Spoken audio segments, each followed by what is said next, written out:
Hello, good evening. Thanks everyone for joining us today for this particular topic about 2026 tax reforms. I think everyone's pretty curious of what's happening with the proposed changes and how that's going to impact our financial decision. And today we're going to use the next 60 minutes to explore what has happened, what could potentially impact our future decisions, and also most importantly, we collected already 14 questions, which we're going to answer each and every one of these questions. But don't be shy. During this time, if you have any other questions, feel free to pop in the chat, and our team will be able to pass the questions to me. As usual, before we get started, I want to just have a quick disclaimer here. Everything that we discuss today is for general education purposes only. So it's general advice, not really in your particular situation. So if you find out anything that might be relevant to your situation, but still, before you make any financial decisions, seek advice from a qualified financial advisor like myself. We also have today William, our director from Shin Mortgage, joining us in this conversation. So anything related to the mortgage and lending and any implications due to these tax reforms, he will be here to answer these questions as well. So if you have any questions about borrowing money or about any of the loans, feel free to ask these questions. Okay, without further ado, let's get into the first topic. I want to just quickly introduce you with our today's agenda. We have 6 topics that we're going to go through today. So the first is I'm going to quickly talk through from proposal, like we got all the information from 12th of May till it becomes law. What are the process that we need to go through? Because a lot of people are quite curious and say, look, when that's going to happen to us, or is that going to be exactly what it was proposed in the budget? It might not be. We will talk about that. We will talk about the capital gain tax reforms. I believe a lot of you have already seen a lot of videos about capital gain reforms. We're going to touch on that as well. We will talk about negative gearing. But I want to spend most of the time talking about discretionary trust. Commonly, we recognize as family trusts, because I believe there's not enough material talking about trusts online or through other social medias, and how that's going to impact our future decisions. Because we have a lot of clients actually got caught up in this. We're going to share what we find out through the proposed tax reform. And also, we will give you some tips, things that we can take actions. And also, we will answer all the questions that we collected before this web, when you register. Okay, so we'll try to make sure we're on track with the time so we have enough time for these questions. So, the legislative funnel. Okay, so we need to understand that it's not just because it is budget, it is written in that piece of paper, then it will become true. You would actually go through these 4 steps. One is it needs to actually getting all the consultations. It needs to get the feedbacks from like accountants, lawyers, and general public to understand how this would impact them. And throughout the consultation process, they will gather all the feedbacks, and there might be some changes that proposed throughout the process, and they might listen to it. One very typical example is the Division 296. I'm not sure if anyone familiar with that $3 million tax for superannuation. That went through, I think, about 5 years of process of consultation back and forth, and eventually he settled with the rules that is massively different to what it was in the initially proposed, and is much more acceptable to the general public. I have to say the outcome. So whatever we talk about today might not be the exact tax law that's going to be implemented in another 12 months' time. So once after the consultation stage, it needs to go through the parliamentary passage. So you're going to go to the upper house and the lower house, and then gets all passed. Then once that's all passed, obviously it needs to get to the royal assent and then become a binding tax law. So that's going to take a little bit of time. But for Labour, I believe that they're going to push the process fairly quickly. However, if we're looking at all the past budgets, these changes are pretty big, I have to say. For the past 10 years, I haven't seen any significant changes. I have been talking about, um, removing the 50% CGT discount, I think for the past 3, 4 years. And whenever I say that, people think I'm crazy. Like how is that even possible to remove the discounts? But now we're here, and likely that the discounts will be removed.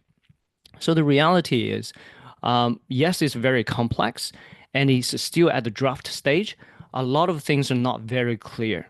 So I have been through quite a few webinars by other professionals, self-managed super fund specialists, tax specialists, talking about different potential issues that's underlying, and a lot of things are actually not answered. For example, like how losses are handled and how, from an accounting perspective, they adjust these different non-refundable tax credits, uh, things like that. So it can get pretty complicated eventually when we considering it, the whole implication. So we must plan for this strategy, the law changes, and how that could potentially impact our investment. Because rather than thinking it as a law already, but as a direction that we're going. One thing that I really like the word is social cohesion. So, and this is a very important concept because for labor, when we look at the balance of the society, we have actually a lot of people, young people, are unable to purchase their first home, and it was quite interesting. Yesterday, I watched the news talking about the 5% deposit scheme. So whoever just joined the 5% deposit scheme, once the budget is gonna pass into law, likely they're gonna lose that 5% because of the drop of the property price. So basically, whatever the money they put in there is gonna be evaporated because of the changes. So it's quite interesting to see how this is gonna change the overall property market and then how people invest. Obviously, we're gonna talk more about that later on. So let's move on to the capital gain tax. So while we're talking about this, if you have any questions or you think, on top of the questions that you already raised and while registering, please feel free to, putting your questions and I'll make sure that we answer every one of these questions. So the capital gain tax reform is actually pretty straightforward. A lot of people say, "Oh, it might drop down to 1/3, just like how superannuation works." No, absolutely not. If they want to do it, they want to do it. Remove it entirely. So what happened is, what we can see now is 50% capital gain discount is going to be abolished from 1st of July. So when I'm saying gonna be abolished, doesn't necessarily mean it has already been law. So please bear that in mind. So if you join halfway through, understand this is still in the consultation stage. So the idea is to remove that 50% capital gain discount.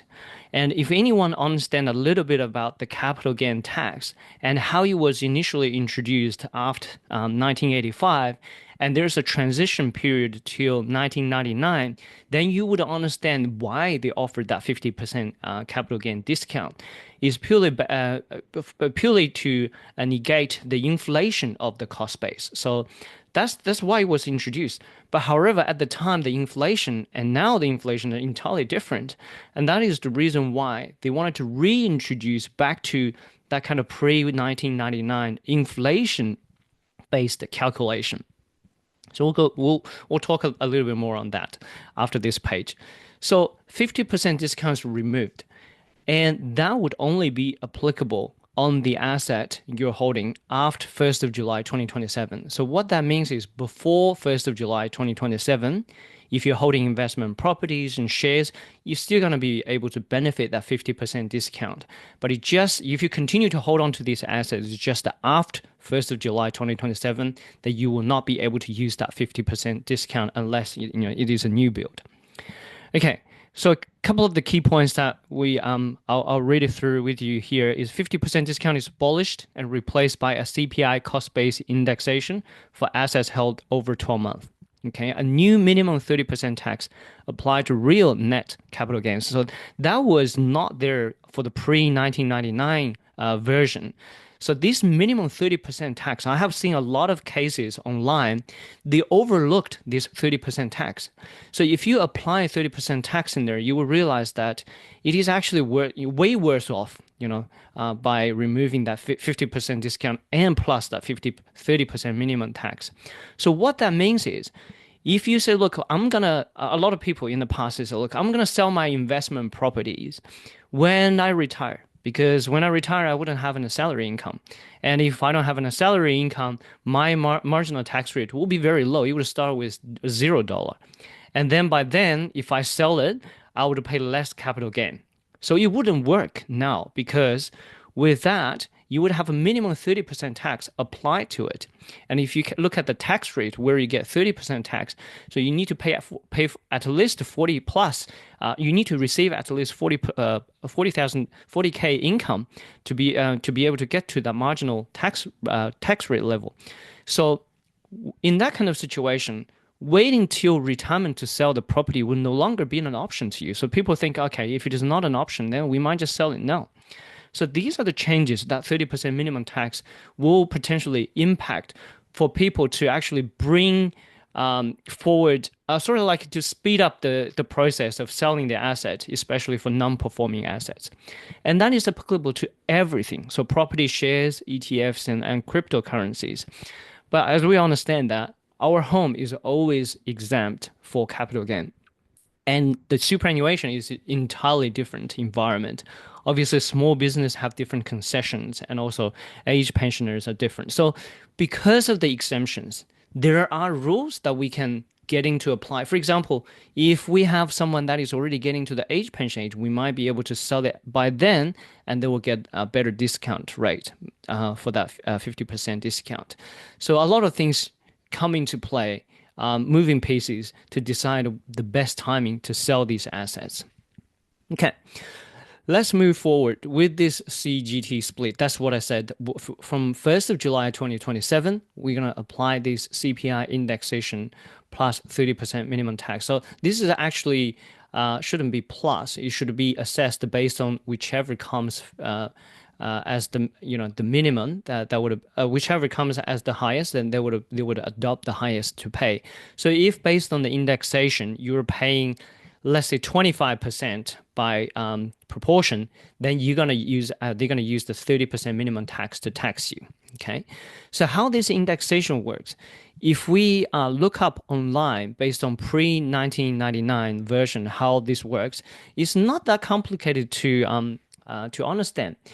I can actually quickly share with you if we go and have a look at what the process is. Let me just quickly bring this up.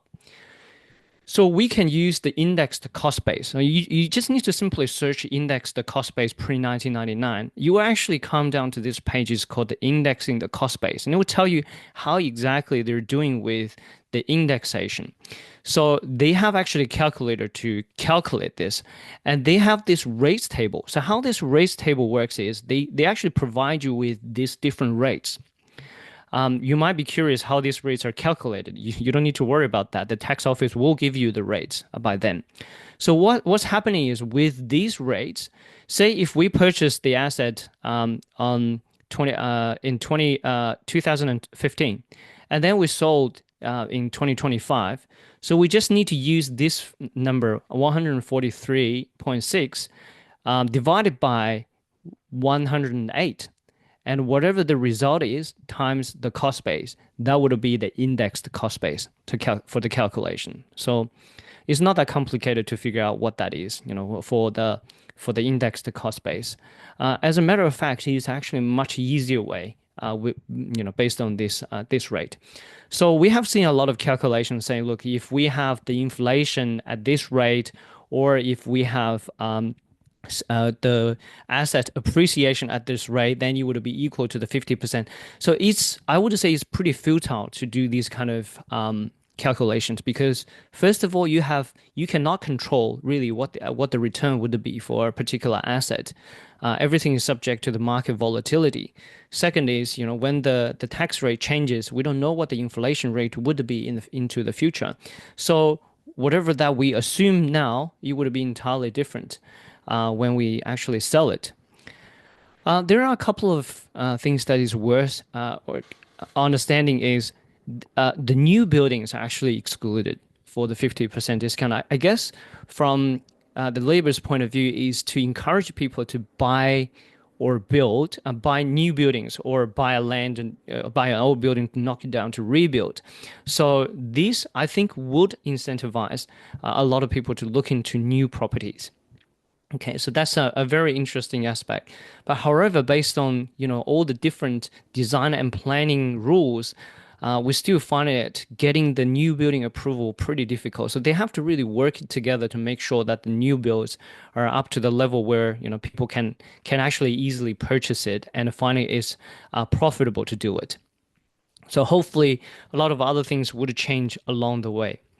A lot of people ask me, should I get a valuation on 1st of July 2027? And do I need to get a certified valuer to do that? Yes, absolutely. So it is worth to do that because if you backdate the valuation, it's going to be difficult. And usually, if you do the valuation, around the time, you get a pretty close, the estimation of the value. And a lot of people say, "Oh, can I ask my valuer to, value at the value I want it to be valued?" Unfortunately, the valuers generally will have their guideline to follow through. So it's pretty difficult. You can dictate how much value the valuer will be able to provide to you. So I would encourage you to start thinking about when would I sell these properties and should I, assets, including shares, or should I keep them? We have some really good questions that we're going to answer about the capital gain tax later on when we get to the chapter 6. Now I want to talk about negative gearing. So this has been commonly discussed, and because this is such a big topic, when we remove negative gearing, it's sort of like taking away the only thing that people think for rich people that to drop their tax, make sure they pay a little bit less tax. And oftentimes, negative gearing was packaged as a way like you get the tax office to fund part of your property loss. Some people say, look, why don't you use the taxpayers' money, your tax money to, tax ATO is going to pay for you, pay that loss for you, pay that council rates for you. People package it in that way to glorify sort of like a negative gearing, the role that negative gearing is playing there. So a couple of things that we need to be aware. First of all, nowadays with negative gearing, we have the actual loss and we also have the paper loss. So what is the actual loss? Is basically your rental income is not enough to cover the interest rates, interest expenses, plus all the cost associated managing this property. For example, like the agency you pay to manage the property, the council rates, the water rates, and the insurance that you're paying. So if the rent is not enough and you are still chipping in money, let's say $10,000 every year, then that would be an actual physical cash loss to the property. But at the same time, there are also paper loss. And what that paper loss is, usually you get from a depreciation report. You get it from a certified valuer. And to get that depreciation report. And inside the depreciation report, you will see there are two items you can depreciate. One is basically the plant and equipment. For example, like your oven, anything that you basically can plug off the wall, is something that we call the plant and equipment that you can depreciate. And the other is the brick and mortar, which you can't really rip off the wall, is also it can also be depreciated, but they are depreciated at a different rate. So generally, for the paper loss, when you put it together, you could also claim a certain percentage of the value that you purchased for the property. So combine the cash loss and the paper loss. These are the loss that could effectively reduce your income every year. Okay, so that means if you're on the income of, let's say, $250,000, just bordering, the highest end line, and happen to have like $20,000-$30,000 of negative gearing loss, that would effectively bring down your entire taxable income below $250,000. And what that means is you're probably not going to pay extra on your superannuation because if anyone's earning over 250K, you will realize every year you get a Division 293 notice from the tax office saying, look, we're going to tax you more on your super contribution, which is 15%. So a lot of people like trying to reduce their annual income below 250K by using negative gearing. Another thing is with the plan by the when you actually sell the properties, the problem is you have to add the brick and mortar that the part that you depreciated back to your cost base. So let's say if we purchased a $1 million apartments, and the brick and mortar depreciated for 100K. So when we actually sell it, the cost base for that apartment is not $1 million; it's $1 million minus that brick and mortar depreciation 100K, which is 900K. So in that case, we actually need to pay more on the capital gain tax. But in saying that, you still get the depreciation for the plant and equipment. But that rule was changed. I think it was 2017 or something. I can't remember the exact date. But what the change was, the plant and equipment cannot be depreciated unless it's a brand new property. But if it is a second hand, it can be added back when you sell it, adjusted the cost base. So I hope that I'm not overly complicating this conversation by talking about negative gearing because this is all in my head, and to present it here simply is sometimes I find it pretty difficult. So what is happening right now? So whatever the negative gearing that you are getting right now is not going to be changed. So, you're going to continue to carry on these grandfathered properties. But the ones that you purchased after that particular day, so you can say it's 1st of July new rules that are coming out, then you won't be able to do it. And that's something that is worth considering, but it can still be a new property. So if it is a new property, brand new build, you can do that. So you can see that from negative gearing and the capital gain tax, the government is actually encouraging people to buy new ones, buy new properties. But still, my concern is, yes, you encourage people to buy something, but do we really have quality new builds out there? And it is the planning and rules or regulations are making new builds easier, or is there still enough governance for quality buildings or the right builders to do the job? So these are the questions that needs to be answered. It's not just opening the gate saying, look, you need to buy new properties, but all in a sudden when we see these are all defected properties and they're causing more trouble in the future. So we have seen that quite a few cases in the past where the builder went bankrupt and then you just left there, no one to attend to. Then they have to find new builders to take over. So it was pretty difficult because when it drags for a couple of more years and you still need to pay interest on that, it tends to be more costly than just buying a property outright. Okay, all right. So hopefully we're on time for about this discretionary trusts. If anything that is not clear, please make sure you leave your questions, and our team will collect these questions and pass it to me.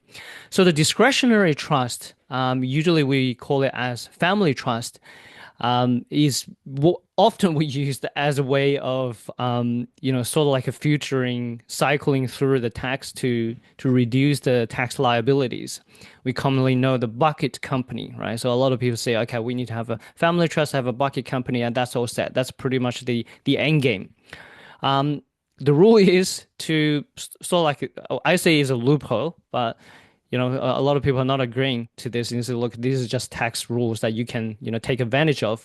Obviously, Labor acknowledged that. And so, look, we're going to have to really stop this. Okay. So from 1st of July, 2028, I think this is going to be the biggest impact throughout the whole budget, bigger than the capital gain tax, bigger than the negative gearing.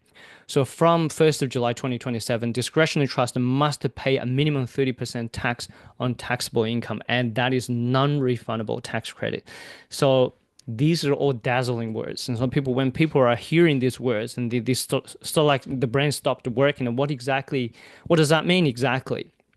So let's just give you a real example. So if I have a family trust and this family trust is going to distribute 100K to me, now, in the past, I can pick anyone in my family who's not earning an income. Let's say my parents, they're not earning the income.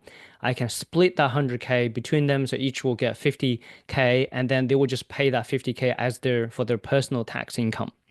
So that will significantly reduce the tax. So they will probably pay in total less than 30 less than 30K for the tax. So probably like 20K, around like 2025. So it's going to be significantly less. And if I have more people, let's say I have two adult kids, two parents I can distribute where they're not earning an income, then literally I might not paying any tax.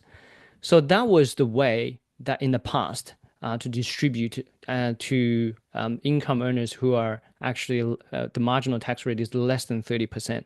But now, when you have a 30% minimum as a non-refundable tax, if I pay it to my parents and not they're not earning an income, that 30% tax is not going to be refunded to them. And if we calculate it, we will see that we would have to pay them close to 200K to be able to have an average 30% tax. So I want to repeat that again. So if I pay my parents, pay my mom, let's say pay my mom 200K and she's not earning an income, then for that 200K, she will pay probably about 30% average tax to the tax office. So that effectively stopped the loophole where I can, sort of like a filter it through to people that individuals who are not paying, who are not getting any income in that particular year. So that's going to be stopped entirely. For individuals, they receive non-refundable tax credits. That means that 30% is gone.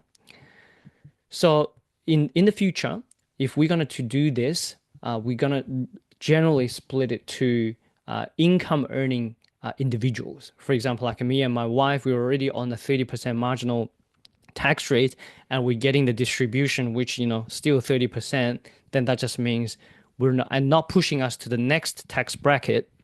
That means we're not going to pay more tax on that. Okay. I think that's pretty clear for the individual beneficiaries. And what is, you can see the red color here. What is more concerning is the bucket company.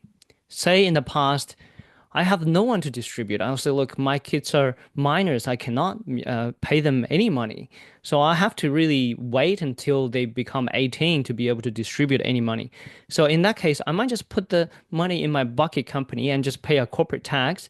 And then later on, when they're 18, we'll start distributing this money out of the bucket company because we're just using the bucket company to refilter it back to the family trust. So that's the usual way to play it. But now that cannot be done. And what that means is for a bucket company, potentially you will be double taxed. So you'll have a 30% minimum tax at the trust level, which is non-refundable. You will not be considered as a tax credit to the corporate. And by the corporate, you receive the payment. And if you want to distribute it again to anyone, you're going to pay the corporate tax again. So effectively, they're pushing the rate to 60%. And that pretty much signs the, death certificate for bucket company if that happens to, turn out to be the tax law. Okay, so there won't be any bucket company. That would be a word, in the history book. So what are we gonna do? Obviously, there are questions asked there. We will refer back to the budget paper because there are some very important information that's been, given to us, and I think they even provided some solutions. And it's interesting to look at what the labor is saying about this. Okay. So hopefully I give you a bit of insight on what the discretionary trust is and what are the changes going to happen to individual and to companies. Okay. So here's my key takeaways basically out of this the changes. To be honest, personally, when I after on the 12th of May, when I see all the changes, I'm pretty excited. I'm really stoked to see. Okay, all these are basically what I was saying a few years ago. I was like, this should happen way earlier than today. So a lot of people saying, look, Frank, what's your problem? We hate this. But this is actually directing the overall economy to the right direction. That's my personal opinion. So you can have your own opinion, but that's my own personal opinion.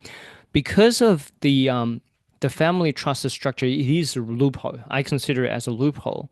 It would allow a lot of people that with higher earnings to be able to reduce their tax payable. Well, this tax can be used for other things. So with, removing these kind of loopholes, that would discourage family trust as sort of like a structure for the overall asset. And it focused more on the superannuation. As you can imagine, that superannuation will be the biggest winner throughout the entire budget change. And we can talk about more on the Q&A. So, first of all, make sure you understand the valuation. I would encourage you to do valuations for any properties that you're planning to hold after 1st of July 2027. Use a qualified valuer. So generally it takes about like it costs about 500, $600 to do a valuation for a property. Okay, so if it is a residential property, generally it doesn't cost that much. But for commercial properties, generally it would cost a bit more. With the trust, we're going to talk about the rollover relief. Okay, so the government understand, yes, the trust might not be ideal model in the future, but we're going to give you a door to escape with less costly. They call it the rollover relief. And yes, with all your portfolio, with you heavily invested in the properties, it is worth to consider if there are other assets that could help you balance out with this kind of tax impact. Okay, so I think we're pretty much on track, and we're only 30 minutes in this conversation. Give you a couple of things to think about. Okay, so I would say that there's no better time to thinking about diversification. Okay, so negative gearing is like adrenaline shots to keep you high for a pretty short period of time, but then eventually you need to pay back. So I don't think negative gearing long term wise is going to be beneficial to your overall tax position. Short term, you will. Also, thinking about the quality of your assets, because there's no better time at this time to really evaluate, is this the right asset that I'm going to continue to hold? Or is it because I just had some emotional attachment to because it was my home 10 years ago? I just don't want to let it go. We lived there and there are memories there. But now it's an investment property and it's not a performing and it's not a good investment property. So it's worth to consider that as well. Yes, absolutely with superannuation. Please, we have over the past decade, what we have seen is people are not putting enough focus on superannuation. But now I see people are starting to focus more and more due to the property boom and people using super to buy properties. But still, a lot of people are not really focusing a lot on this only tool that would give them the best tax advantage. So it's just, I couldn't get my head around why they're not considering it. It's probably not enough information for them to know that there are a lot that they can do with superannuation. It is their best tax advantage optimized investment company that they can use. Okay, so these are my comments. Now let's get into the questions. Let's see if we have some new questions. Q&A. Okay. Uh, we see only one questions here, so hopefully that there are more questions that we can see. Okay. The first question, I'm gonna answer the questions that's just put through. Okay. So how to define new build? Is there a certain date? If I bought an off the plan property in 2016, when I sell it in the future, is it considered as a new build? Yes. You bought it as a new property. That's what's said in the budget. You bought it as a new property. So there is a situation that people ask, okay, Frank, what if I bought this property as a new, brand new, right? And we bought it 2 years ago as our home. And then let's say in 2028, we decided to turn this property into an investment property. Would that be considered as a new build? Yes. You bought it as a new build, even though you lived in there. And all you need to decide is, am I buying this as a new build? Okay, you could have purchased the property that is an old, you knocked it down and built to a new building, or you build it's just brand new. It's already built for you. Off the plan is the same thing. There's no better example than off the plan because you don't even have it yet. Once you have it, that is brandly new built. Okay. All right, so there's only one question here. Let me have a look. Is there other questions? Okay. I will get to some of these questions. Okay, so because I think we have collected quite a few good questions, and I have some materials that I wanted to share with you, and which I think is going to be very exciting. So should I, the first question that's been asked, I don't know if the person asked the questions he is here today with us because we have like over 100 people joined in with us today. So should I sell my shares within the trust and buy property instead? So this is the question. So with the capital gain tax changes, it doesn't matter if it's shares or properties, it would all be impacted. So if purely just on should I buy or sell any particular asset, there's not going to be any difference. So buying shares and selling properties, is shares better than properties? If you ask me that kind of question, it's pretty difficult to say because um, there are so many different properties, there are so many different shares or companies that you can purchase. But if you ask me, should I change my asset due to the change of the capital gain tax? I said no. Within the trust, no, definitely no, because it's going to be impacting everything. What about existing family home purchase before the deadline and then converted into investment properties after the deadline? It's the same thing as I said. So if it is converted after the deadline, it is after that, after the 1st of July, that first become an investment property. You will be considered after whatever the rule after the deadline. Okay. And if it is a new property, new family home, as I said, you purchased and you will be considered as a new property for the capital gain tax, and you still be able to benefit that 50% discount. Is family trust good for adult with no kid? Um, I think this is actually quite interesting.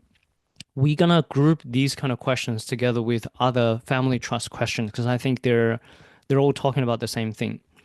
Will the policy change impact commercial property purchase or self-managed super fund, residential and commercial property purchased?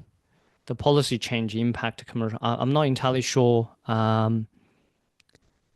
what policy changes. Are you talking about negative gearing, capital gain tax, or the trust, uh, the family trust tax?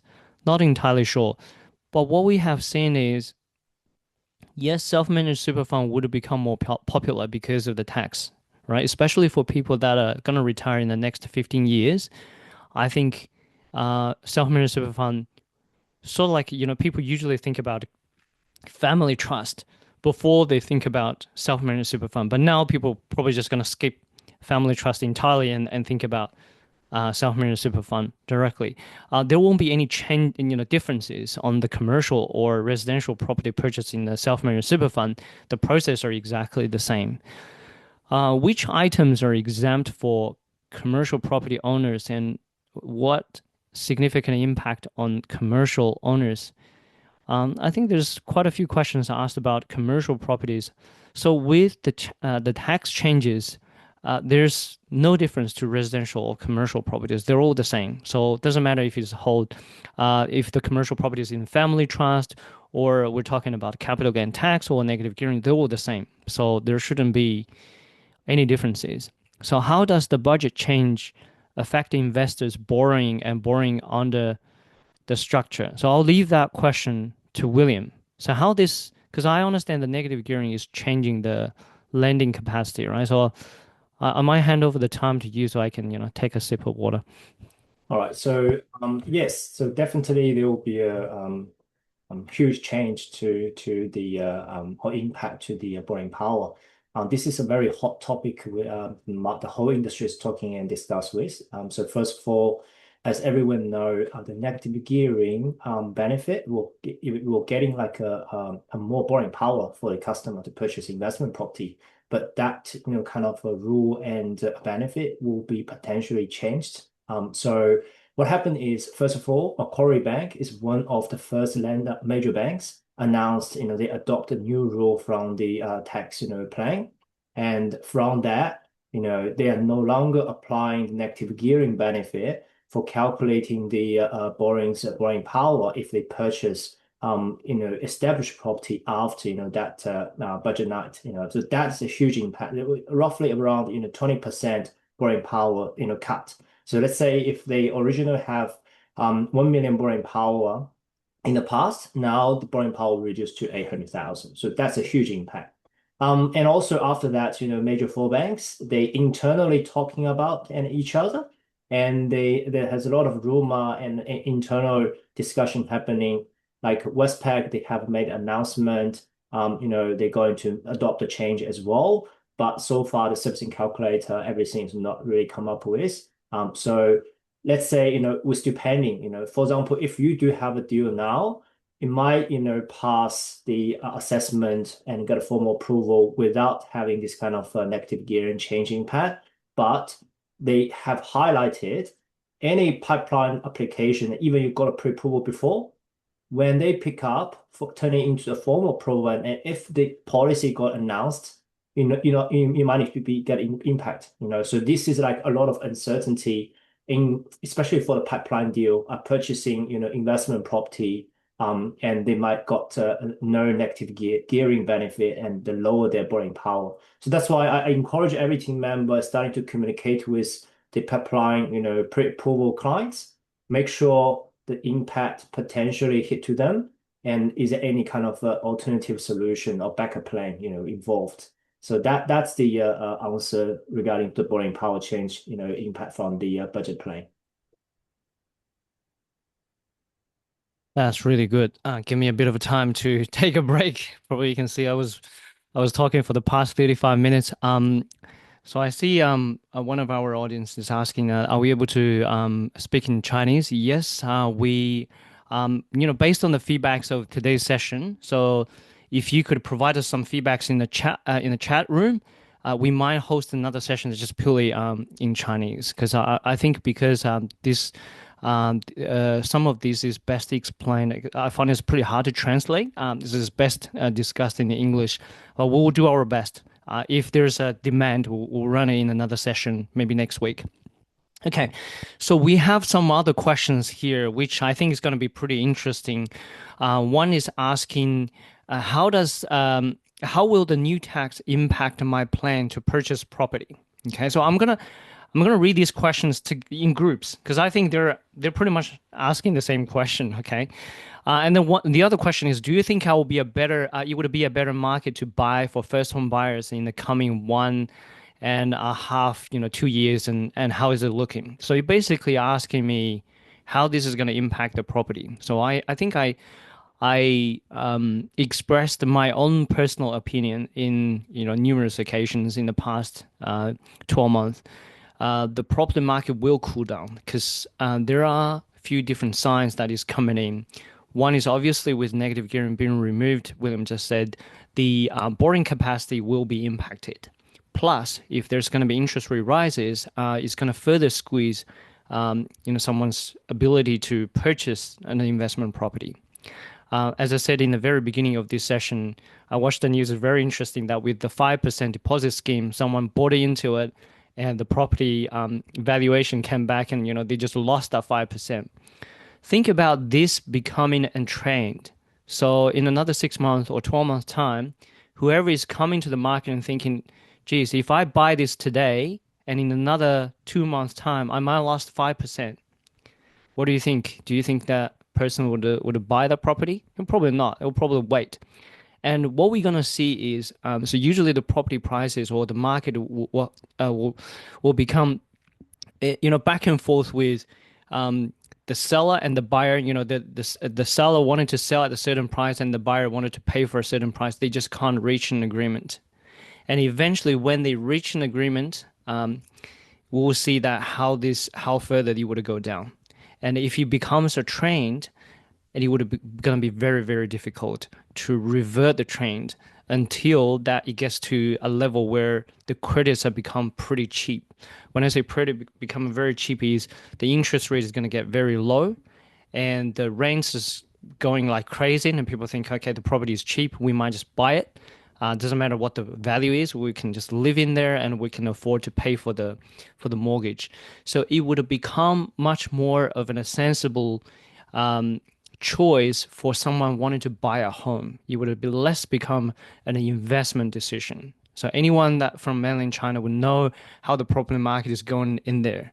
And if someone's buying, because I have friends still back in China and say, look, I asked them, why don't you buy a property there? And they said, look, why would I buy it? You know, buy it, then 2 years time, I'm going to lose probably another 10%.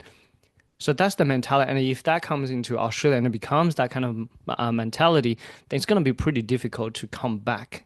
Um, but in saying that, there is always an argument about supply and demand. So all they need to do is to have more people come into Australia and just less supply of the housing, and then you will come back up again, provided the property is still affordable. So that's the argument that I put in there. So personally, I believe the property will become more focused on being your home. So because if it is your home, you're not so concerned about its value, right? So you just want to make sure it is comfortable. And it's the same that we need to make sure when we purchase a property, we understand its true nature. I don't think property is an asset that is actively generating any return for you other than its rent. Its value is purely based on inflation and supply and demand. So you need to be very sensible in investing into properties. Okay, that's my personal opinion.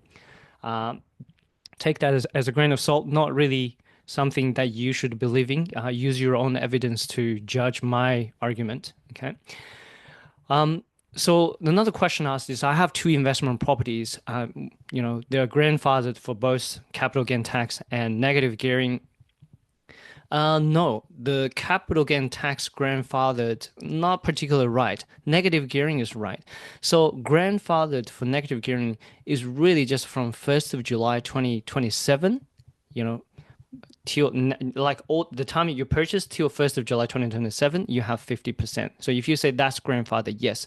But after 1st of July 2027, you're gonna embrace the new rules when that's a tax law. Okay, what are the implications for U.S. shares? It's gonna be traded the same as Australian shares, so the implication for capital gain tax is the same. So it's same with the investment properties, exactly the same. Okay. Um, so now we left with few more questions about the tax. Okay, I think it's pretty interesting. One question asked is, I want to buy business. I want to do business. Should I use a family trust or company? I'm in Victoria. Thank you very much, and I thank you for raising that question. Okay, so this is a document that I got from this budget. They actually, because the reason why I want to show you this document is because it has provided a lot of insight for information about what we should do and how that's going to impacting us. I have highlighted some of the key information I want to go through with you today. And if you're interested in family trust, running business, and etc., you need to hear me out. Okay. So why they're doing this? Okay. So it has some background information here. Half of the discretionary trust are not expected to be affected in any given year. Those are affected may structure into a company or fixed trust structure, not subject to the minimum tax, or make different decisions about the distribution of income to beneficiaries to reduce their tax liabilities. Okay, so this talks about, okay, what if I have a family trust? What should I consider now? Okay, it tells you think about a company or a fixed trust structure. So it is worth to have a conversation with your accountant and say, look, should I consider a company or should I consider a fixed trust structure now? Okay, so the government already provided some insight for information. Okay, so it continues with that.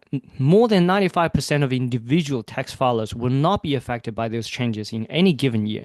Around 810,000 adults, or 5% of individual tax filers, received distribution from discretionary trust in 2023 financial year, plus $120,000 non-filers who are predominantly minors. So you can see that. They see the problem is, they are actually filtering through monies to people who are not paying tax. Okay. Since the financial benefit of income splitting goes to the primary earner, in most cases, the minimum tax will primarily align with the tax rate to the high income primary earner, more closely to the wage and salary earner on similar incomes. They say, look, don't pay your money to your parents. Okay. Don't pay your money to your adult kids. That's not right. Just pay that to yourself. That's basically what he's saying. Okay. All right. Now talks about the business. Getting back to how should I run my business? Okay. Around 350,000 active small business operate through a discretionary trust structure. That might be you. Okay. Of these, 40% are not expected to pay additional tax or need to restructure in any given year. So they have already done the math. As a result, more than 90% of small business in any given year will not be affected by those changes. So they just say, look, any one of you not affected, you are just the unlucky, 10%.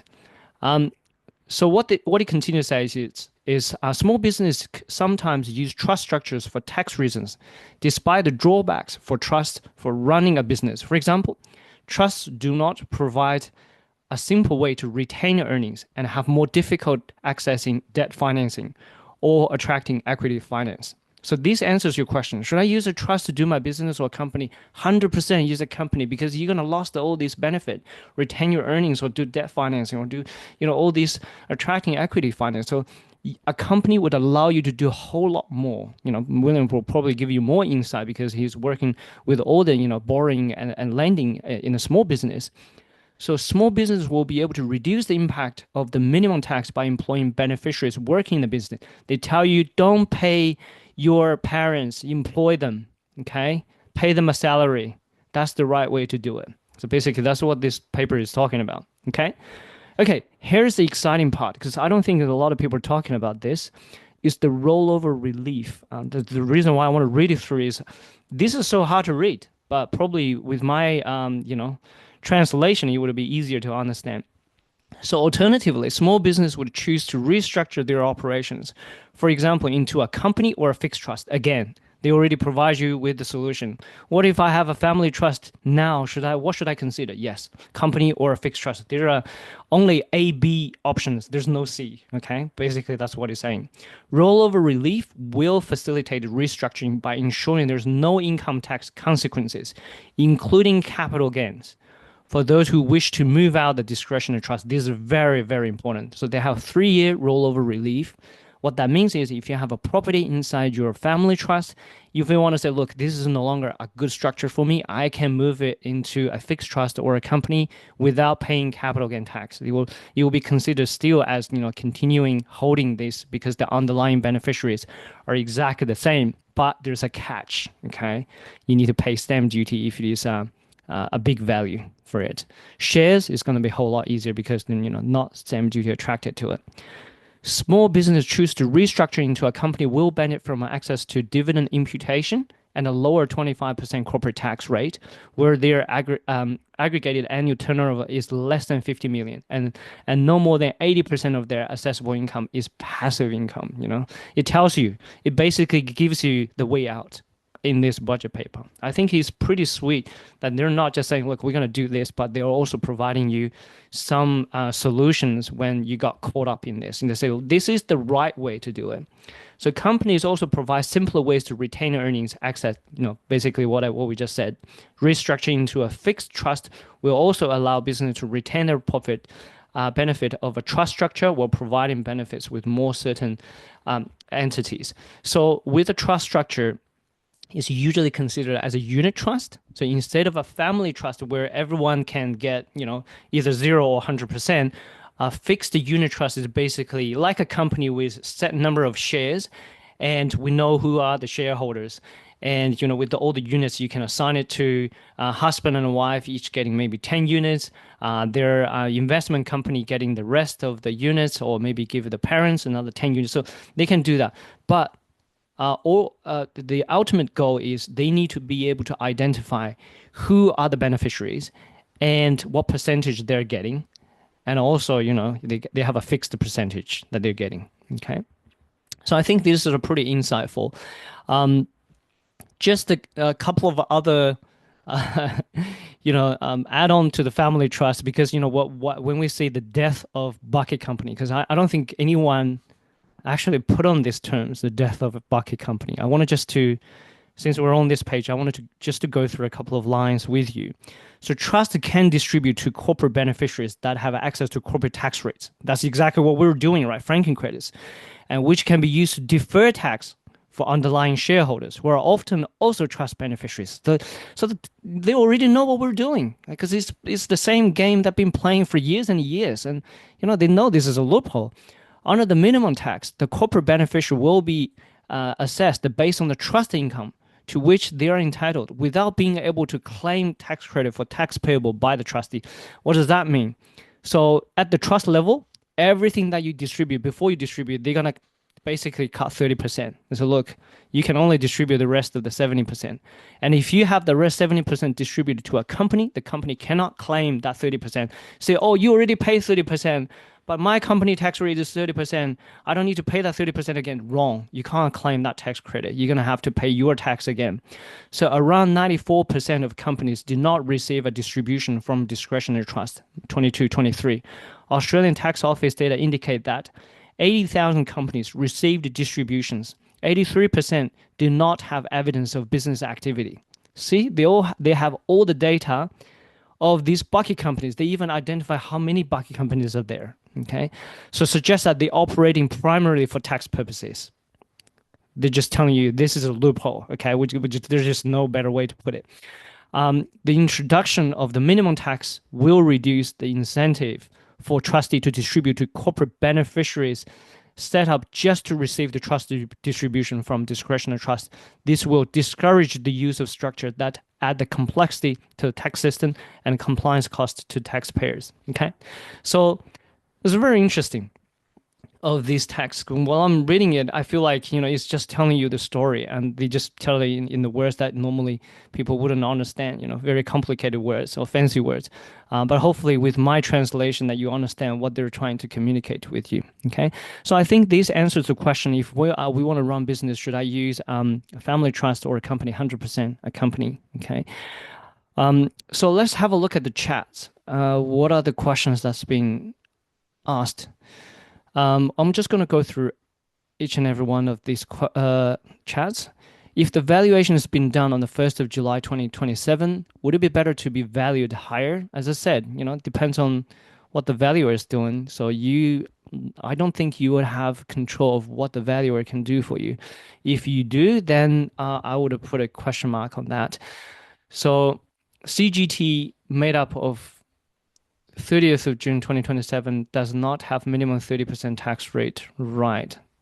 Yeah, that's right. So CGT up to 30th of June 2027 will still benefit that 30% tax. So what they would do these they would actually cut this, like if you continue to hold on to an investment property all the way after 1st of July 2027, the property will basically be cut in half. So whatever before 1st of July 2027 will be traded as usual, what we're doing right now.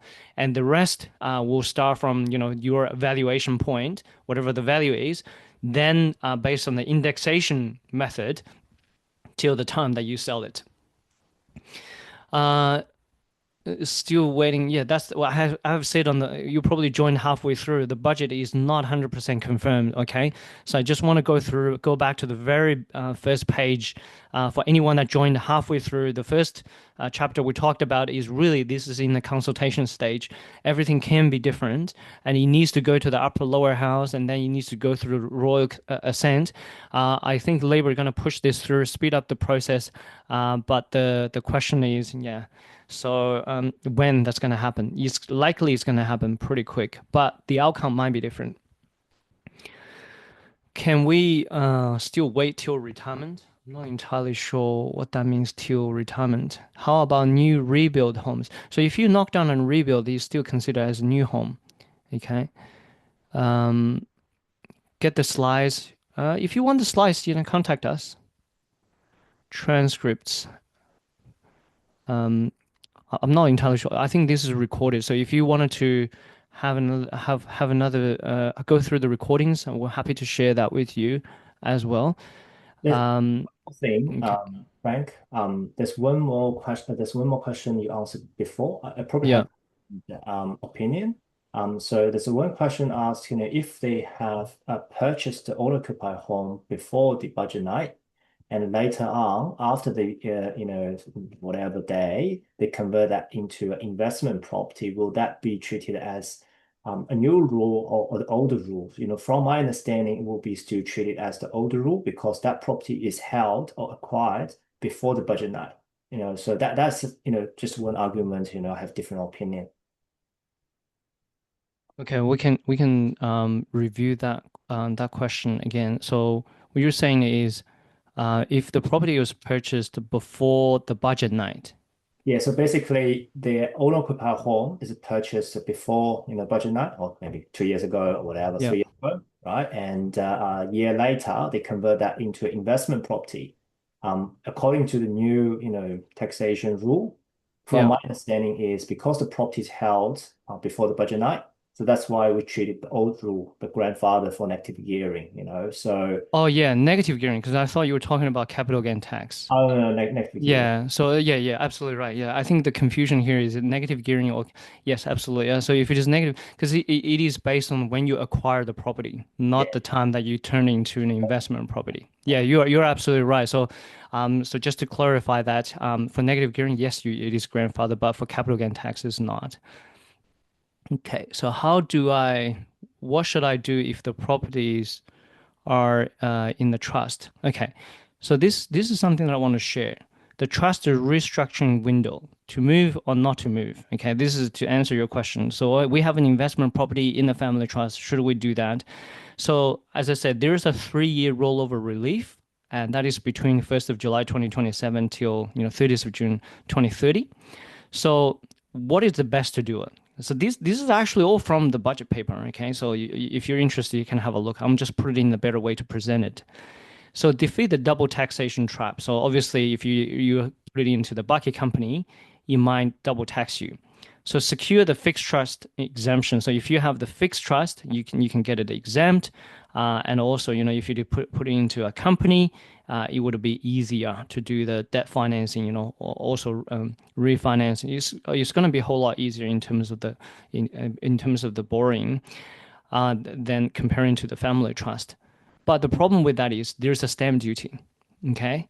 You need to see where this property is and how much the stamp duty would be. You will not have capital gain tax issues, but you will need to pay stamp duty because sometimes if it is the value is too high and you're paying too much of a stamp duty, then that will defeat the whole purpose. Based on two scenarios, it turns out to be a worse situation if you move it into a company or a fixed unit trust. And also, if this is something that is you're doing operating a business in, you're using the trust to operate business, there may be small business concessions that you can take advantage of by moving it out. So you might lost the benefit. So these are the things that you need to be aware of. So it's not really a simple yes or no question. So we need to look at what exactly are the assets we're talking about. And Um, yeah. this is really a good question. A lot of people previously held property in the family trust, and now everything may changed. On top of that potential stamp duty cost, and that's one of the concern. I'll make will stop you making the kind of decision. But the other problem challenge is trust and company lending. Because in the past when you held that property in the family trust you might get through with major banks, solution that get that fund ready. But now there's no more major banks accept trust lending and company lending, other than several of them is giving like exception if you have existing credit facility with them. As a result, even you have strong borrowing power, you paying stamp duty costs, most chance you will go doing this kind of refinance because you change the structure, entity, holding entity. We need to do the refinance, right? And we need to refinance it from major banks to non-bank lender, which will occurring high interest rate costs and also potential application costs as well. So that's the mortgage lending perspective, the potential impact and cost. But on top of that, it will also need to consider how long are you going to hold this property? Because that's one big difference between, family trust and company is family trust, yes, the CDG change, the rule is going to change. However, they still get benefit from the indexation, change, whatever cost-based things, right? But if you're moving into company structure, there's no kind of indexation, benefit at all. You just, paying the, capital gain tax on 30% rate or whatever based on your, type of, company you define too. So that's why, it's like a very complex, situation. Either you need to do a modeling, depends on what is the potential rent, the capital gain you will get from the property. or how long you still hold that property as well, you know. So maybe, Frank can give you another introduction because family trust, they have some kind of, a bad benefit to passing to the next generation or whatever. It could also consider as another option.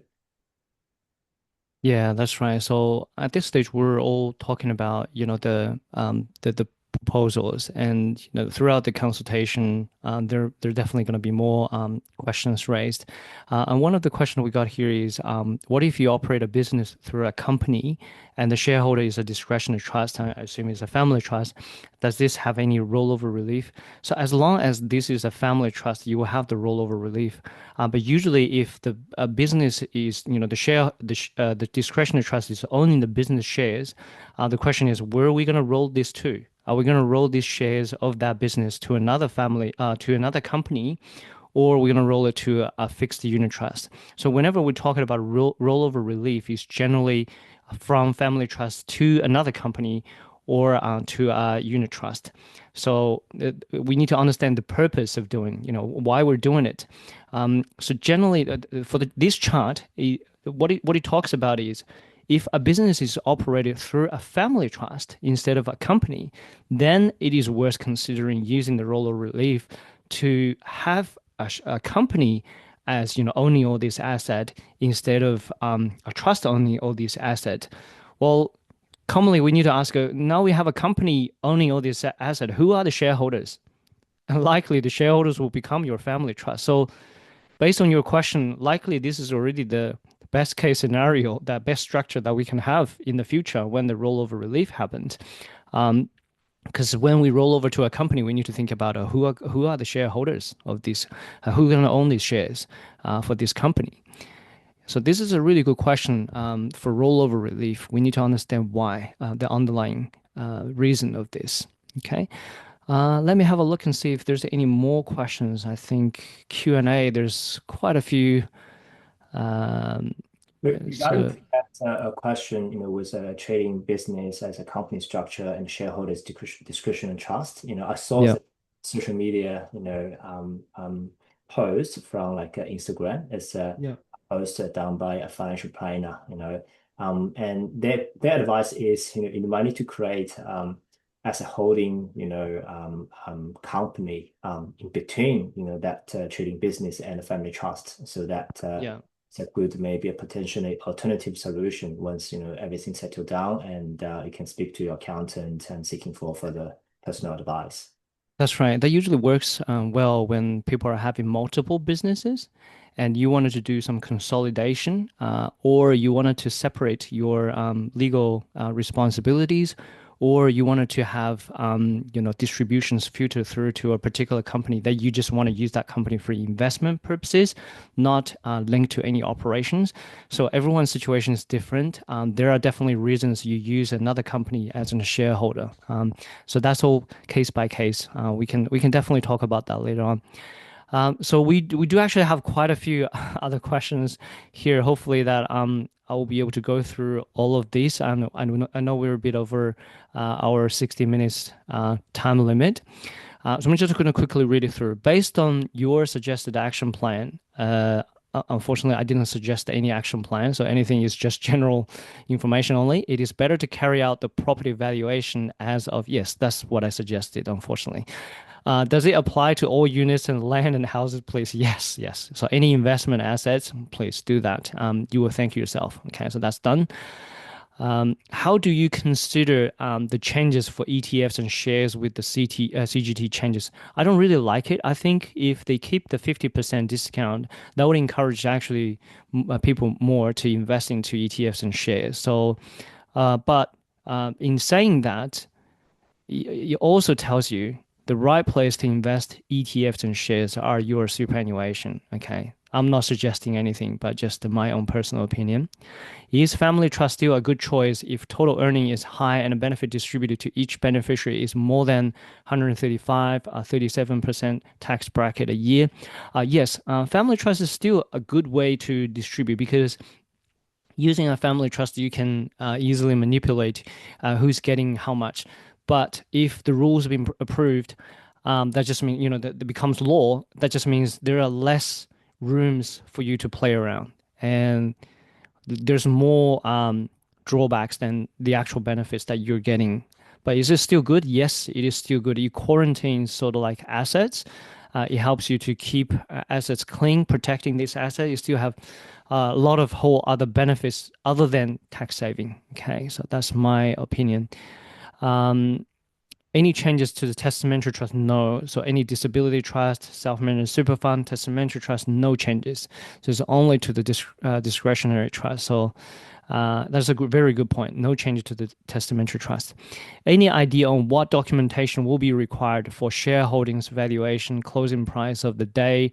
Yes. So from a tax office point of view, obviously, if you have your record of purchase, that will be perfect. But tax office actually accept the closing price of that particular day because they know that that's not going to be huge differences on that particular day. So they can accept that if you don't have your record. But if you have, best to keep your trading records. Okay. Can I get a negative gearing if I convert my existing home to investment property after budget night? Negative gearing. Yeah, I think William answered that question. Yes. So you actually hold this property and it's grandfathered. What about family homes that were bought secondhand before the deadline and become investment properties? Yes. So secondhand properties, you need to understand you can only claim division. I think it's division 43, which is the brick and mortar that you can claim. For division 40, where the plant and equipment, you have an adjusted cost base by the time you sell them. So yes, you can still use that. I don't think there's going to be any problems. I have a granite flat built behind my own house, home bought in 2005, granite flat building two, 2022. If I'm selling it, I'll rent it out 2 years, and now my son lives in the granite flat. How is the capital gain calculated? I'm retired now. Build so rented out for 2 years. So my understanding is a granite flat is a sort of modification to your home. It doesn't consider a full new build of your home. So that's my understanding. I might be wrong, but maybe best to check with your accountant. So if it is not considered as new, brand new, then the new capital gain rules will apply proportionally. As your home, you would still be exempted for your main residence. But if you are getting age pension by the time you retire, you can benefit that 50% discount as well. So you see there are a lot of moving pieces coming together. Pretty good. Okay, we only have four, five more, four more question. Okay, the budget is not 100% confirmed. No. How long do we have until it's kicked in if I want to buy a property? So the thing is, for upper and lower house, the labor is still dominating. So yes, there are consultation time, but I doubt that you would deviate too much from what's been proposed because I think they put a lot of thinking in or data analysis in proposing these changes. I would question there's going to be huge difference in the end when it's got passed. So people just say, "Oh, this is not set in stone." It might be different in the future. Yes, it might be different, but it might not be. Okay, so I answer this question. Without negative gearing benefits, we are relying just on property market growth. Should we be investing more on the shares and ETFs rather than the properties as you wouldn't have more growth plus dividends? I question that. So I think it's a good point to elaborate a little bit more. So with the property market, I think property should be used as your home. That's always been my argument, my point of view. So if we betting on the property market, because of the supply and demand, we're taking advantage of this. Yes, you're obviously making money is about taking advantage, but I think shares and the ETFs, you're investing into a company where the company is actually generating value for the world, and you get growth in the share price and the dividends from the company as a shareholder. I think that makes more sense to me in terms of the wealth growth. So there are two different ways to make money. Which one is right? Which one is wrong? I think I leave that question to yourself to answer. I have a family trust holding property earning rent. Can I pay my adult child wage as doing the bookkeeping and part-time job? Say, so you pay your 15 per year. I don't know. So usually when you hire someone to do it, or do the property management, you need to have someone who are licensed to do this to be able to be justified. Otherwise, tax office will not be happy to see that. So if you hold a property in the for the holder property, and so any associated cost in managing this property can be an expense to be deducted from, whatever the rent that you receive. But if you want to, let's say if your husband is a plumber, licensed plumber, you go in there, charge a normal rate for the cost, that is accepted. But if your son is not, a licensed accountant or registered accountant or registered property manager, I would say it's very hard for a tax office to believe that. So for a company to buy a property after sale will only subject to company income tax and shareholders can get franking credits. If correct, does that mean you would be better off to buy properties on a company structure besides SMSF?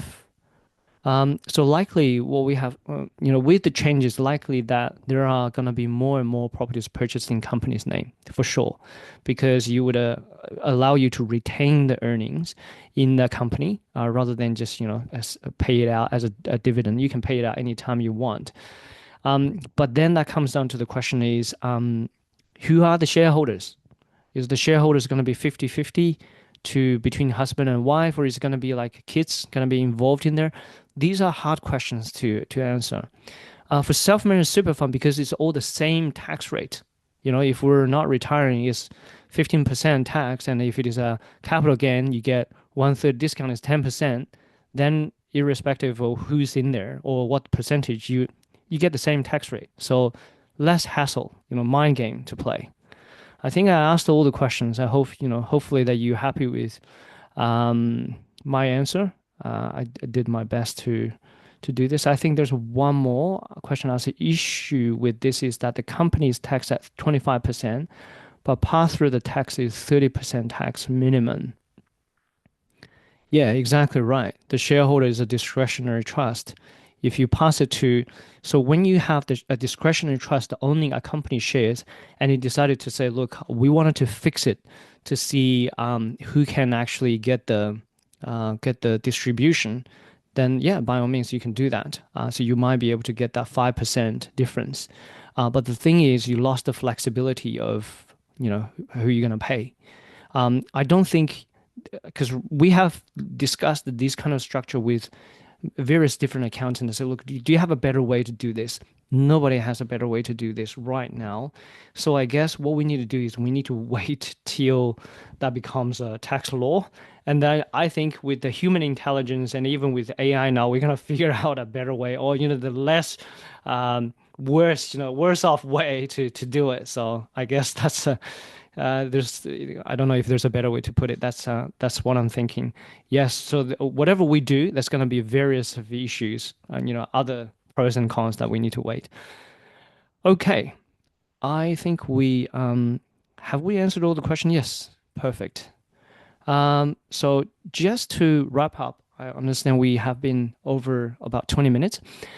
So we're gonna send out the links where if you wanted to have a further conversation with our team, you can click on and then just book the meeting with us, and we will give you a call back to answer some of your questions. So hopefully that we will be able to assist you throughout the entire journey, not just landing, planning, investment, and everything. So we wanted to make sure that we have a clear picture of what we're heading into and how we can deal with the changes along the way. So a lot of things are not set in stone yet, but when that happens, we can make changes as quick as possible. So this is not the end of the world. This is positive changes, and it would make our economy healthier from a macro perspective. I think over the long term, that just means our kids might be able to afford their own home easier, rather than struggling to go to even double is pretty expensive now, or maybe go to Orange. It's all still pretty expensive now. They may need to go to regional New South Wales to buy a property, so it's going to be challenging for them, as I said. So hopefully it would help to balance out the very high, expensive housing, and also make everyone's life a lot easier. And thanks very much, everyone, for taking this 80 minutes with us. Hopefully, is a session that worth your time. If you are interested in other topics, feel free to let our team know, and we'll make sure aim to arrange these top sessions later on in the future. Okay, anything you want to add, William? No, good. Thank you, everyone. Okay, that's good. Thanks everyone for the time. I hope you enjoy tonight session. Thank you. Bye bye.